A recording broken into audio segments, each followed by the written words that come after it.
Sa mundo natin ngayon, ang social media ang bagong plataporma ng boses ng mga tao, lalo na ng mga kabataan. Dito nagkikita-kita ang mga ideya, opinyon, at mga kwentong dapat marinig.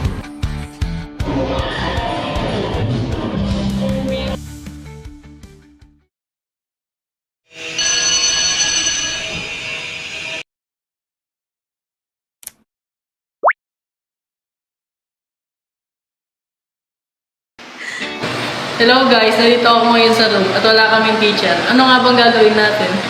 Tulungan ako ni Miguel. Elise, i-post mo na rin yung article mo tungkol sa climate change. Baka mag-viral.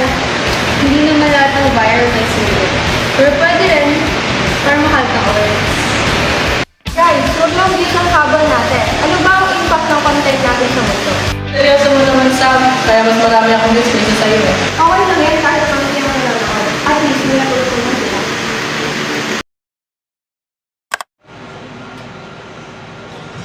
Ay nako, nakakainis. Ang dami na naman kumakalat ng fake news.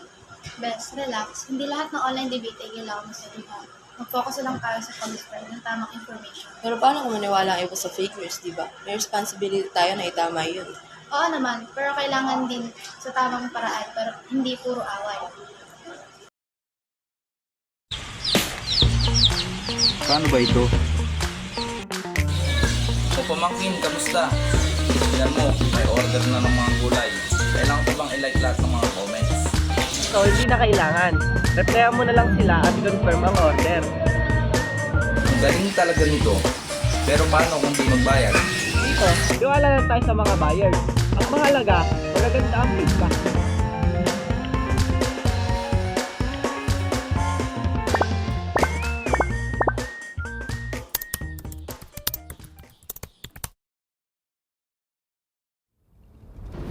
Maraming salamat sa inyo lahat na gusto ko makikipaalam sa inyo na ang social media ay maaaring gamitin para sa pagbabago.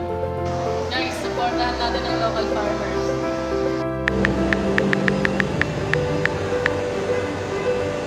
Kahit maliit na bagay, malaki pa rin ang may tutulong. Sana mas marami pa sa nakaka-experiment ng mga videos. Sana marami pang suporta. Good job sa team!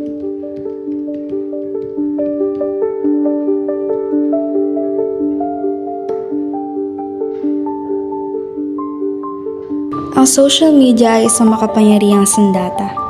Maaaring magamit ito para sa mabuti o masama. Ngunit sa tamang paggamit, kaya nitong baguhin ang buhay ng bawat Pilipino.